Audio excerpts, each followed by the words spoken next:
Bienvenue à Une question pognon. Ici Brian Gagné-Henry, planificateur financier. Est-ce qu'être en appartement, c'est jeter son argent par les fenêtres? Massimayu se pose la question. Je l'aide à y voir plus clair.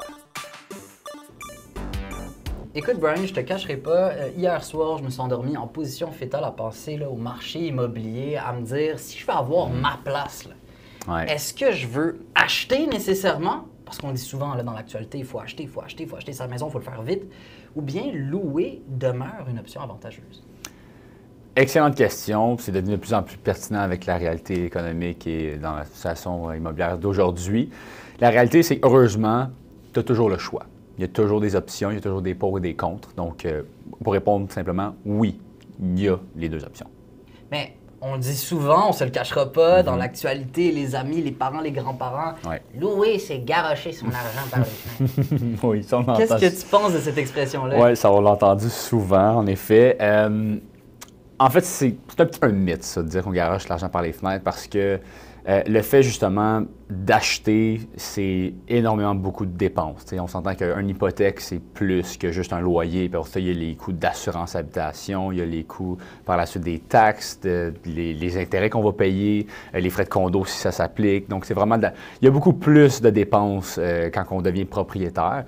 Mais attends, là, je t'arrête tout de suite. Je veux dire, on l'entend souvent, cette phrase-là.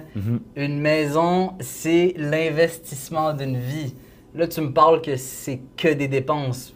Peux-tu m'éclairer un peu? Oui, c'est vrai que souvent, on va entendre ça. En fait, ça peut être un investissement, une maison. C'est ça le mot-clé qu'il faut se rappeler, que ça peut l'être, parce que oui, à long terme, ça peut prendre de la valeur, puis historiquement, ça a été le cas. Mais est-ce que c'est ça dans le futur? On ne sait pas, surtout. Ça a beaucoup monté récemment, on va dire ça comme ça.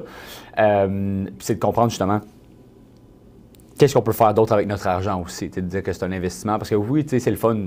En fait, avant d'aller sur ça, oui, c'est le fun parce que si on a notre propre chez soi, bien, on fait ce qu'on veut, on fait les rénaux qu'on veut, on ne fera pas évincer, quoi que ce soit, on a notre pied sur terre. Mais avec l'argent qu'on a de plus dans nos poches, si justement on sauve en payant moins cher pour un loyer que tous les coûts associés à une propriété, qu'est-ce qu'on peut faire avec cet argent-là aussi? C'est des choses à garder en tête. OK, donc ce que tu es en train de dire, c'est que l'avantage principal de louer, c'est qu'au final, comme on sauve beaucoup de dépenses puis de responsabilités, on en met un peu plus dans nos poches à chaque mois, puis ces liquidités-là qu'on dégage, tu dis que ça peut aller ailleurs. Mais je veux pas me répéter. On me dit tout le temps que la maison, c'est le meilleur investissement. Donc, qu'est-ce qui existe d'autre qu'on peut faire avec ces liquidités-là? Exact. Ça, c'est un concept, en fait, qu'on appelle le coût d'opportunité. Donc, c'est voir quoi d'autre qu'on peut faire, puis c'est littéralement la réponse à ta question. Mais il y a plusieurs options. Ça pourrait être... il y a différents points de vue. Si on parle du point de vue investissement, ça pourrait être dans les différents comptes d'investissement, dans les marchés financiers, les actions, les obligations, les fonds communs, tout ça. Évidemment, ça dépend de ce qui peut t'intéresser ou dépend de tes objectifs, tout ça. Puis c'est là que tu parles avec un professionnel concerné à ce sujet. Mais c'est aussi de voir, est-ce que c'est nécessairement de l'investissement à 100% qu'on va faire avec ces liquidités supplémentaires-là. Il y a peut-être une partie qu'on va investir, mais peut-être une autre partie qu'on veut se permettre de vivre un peu plus. On veut profiter de la vie, voyager, sortir les fins de semaine, peu importe. Là, je te donne des exemples. Là, tu fais ce que tu veux de ton temps, mais... Donc, louer, au final, ça nous permet peut-être de manière un peu plus flexible de se garder de la place, oui, pour d'autres solutions d'investissement, mais aussi de vivre, parce qu'on a le droit de vivre, tu sais. Exactement. On n'est pas juste ici pour faire notre 9 à 5, puis après ça, s'en aller si on veut. Mais en effet, c'est que ça dépend vraiment... C'est du cas par cas. Ça dépend de ce que tu veux faire de ton temps et de ton argent et de prioriser aussi les avantages ou de peser les avantages de chacun, en fait. Bon, écoute, là, j'ai une bonne nouvelle puis une mauvaise nouvelle. La bonne nouvelle, c'est que je me sens effectivement beaucoup plus éclairé, merci Brian, sur les avantages de louer. J'en connaissais déjà quelques-uns pour acheter. Au final, comment est-ce qu'un individu fait pour faire ce choix assez important d'acheter ou de louer? Bonne question. C'est sûr qu'une bonne première étape, ce serait de parler avec un professionnel conseiller comme un planificateur financier, par exemple. Sinon, il existe aussi des outils. Un bon exemple qu'on aime donner, c'est l'outil de l'AMF, qui est l'Autorité des marchés financiers, en fait, qui nous permet vraiment de bien comparer avec tous les plusieurs facteurs et les variables qu'on n'a pas énumérés là, à pu finir. Ça me rassure. Pourquoi? Parce que depuis tout à l'heure, tu parles comme, OK, il y a facteur 1, 2, 3, 4, tu sais, mon côté ingénieur les énumérait.